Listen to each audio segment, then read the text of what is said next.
Okay, here is today's update on the driveway and clearing progress. So this is the what is marked as the barn site. This is where we dug the higher of the geotech test holes. This is the path that the driveway was planned to come down through towards the house, which will be theoretically right there. Sorry. So I've brought a bunch of more soil down and extended this a little bit. I haven't done any digging down here because I don't want to I want to make sure we know where we're going and what we're doing before I do any further digging, but filled in the hole, obviously, and created a ramp. So this is now an actual walkable path, easily walkable. Built this up here a little bit more because eventually the end goal is to have all of the roads, driveways, slanting towards the uphill. So it'll slant this way. That way water will shed slowly towards the ditch along the uphill side and get carried away. So there's quite a few loads here to bring this up, and I don't know, 10 or 12 loads just to bring that up. It takes a lot. I got to where the cherry tree was, the little cherry tree. So now the goal is to, ooh, rock. That's a big rock. Nice. Rocks are like gold here. I need lots of them, and I have very few of them. All right, anyway, sorry, as I was saying. So the goal is going to be to shape this up and around like this, so that you'll be able to come from this direction if you need to and turn down. And like if I have a trailer, for instance, I'll be able to make that turn. It's going to be challenging because I want to try and leave this tree, whatever tree it is, whether it's a willow or whatever. I want to try and not disturb the roots any more than I already have. So hopefully it doesn't die. If it does, then we'll figure out what it is and plant 10 more of it. So it's not the end of the world. But the fewer we get rid of, the better off we are. But that is the goal. So I've already started to level off and sort of bring this back up a little bit, because this will be the low spot through here. This is kind of the end grade that I want. I am going to come back through and widen this a few feet, so that'll come across and help build the grade up. And then you can't really see, but there's a little bit of a hill there, and that'll all get smoothed out. So it'll slant from up here down to here and come across.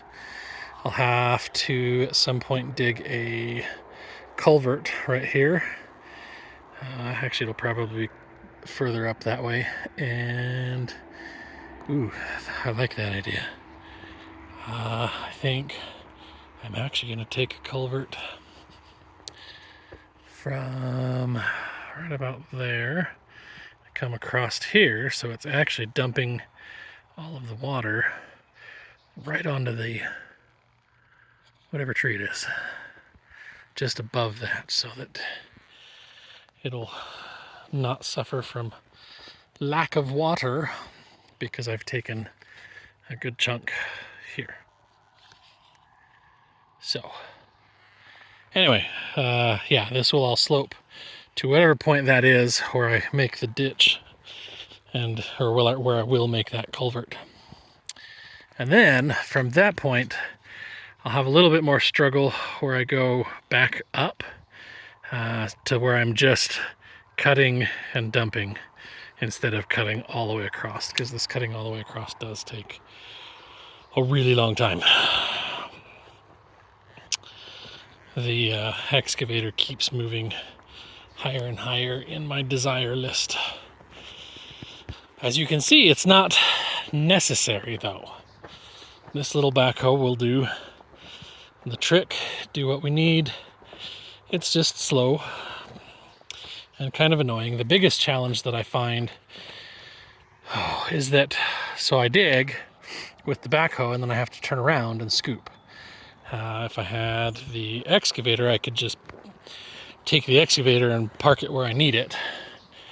Take the dump trailer and park it right behind the excavator. And then just scoop from in front, turn around and drop it in the trailer. Turn around and scoop, turn around and drop.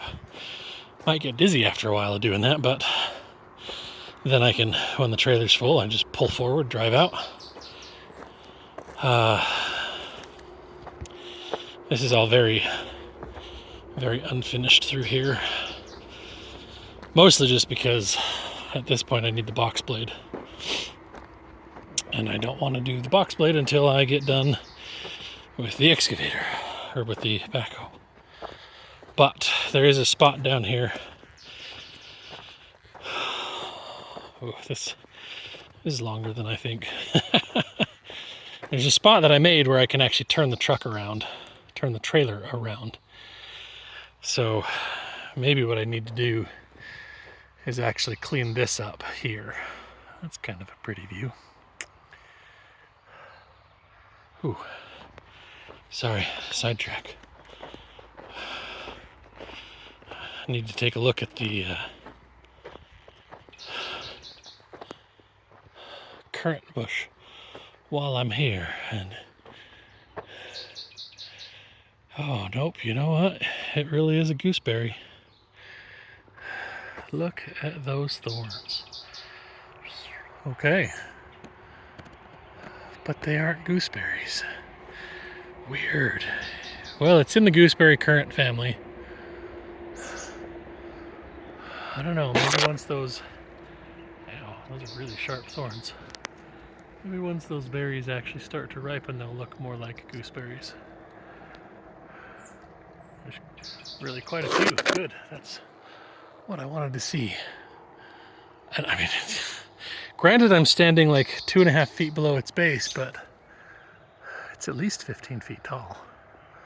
All of that is this gooseberry currant bush, whatever it is. So that'll be cool. We like finding things that give us food. And wow, I'm going to be taking the weed trimmer up into here to get through right there and then back up behind this tree here. But I might take and do the same thing coming across here, and we'll do that when we have when the blackberries are in season. So as I cut off all of those blackberry bases, I won't be losing that fruit. Ooh.